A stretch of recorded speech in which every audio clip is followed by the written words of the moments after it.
Eto yung mini pan na magandang ipang gift ngayon, Vermonths, guys. Hindi lang to basta mini pan. Scented mini pan po ito.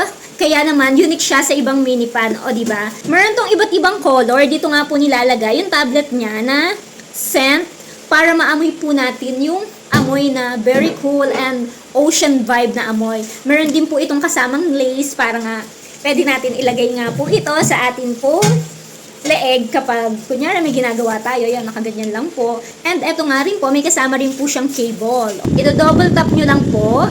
And up to 100 po ang pinakamalakas po nito. Ito po yung 60 niya. Ito naman po yung 80 niya.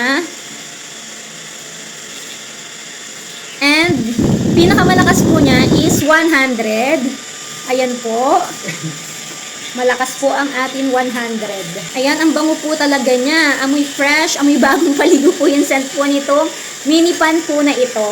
So, tumatagal po ito 3 to 15 hours. Depende po sa inyo kung ito-todo nyo po, 3 hours lang po siya tatagal. Kung hindi nyo naman po ito-todo, tatagal po siya ng up to 15 hours po. O, diba? Ang charging time lang po nito, 1.5 hours to 2.5 hours po.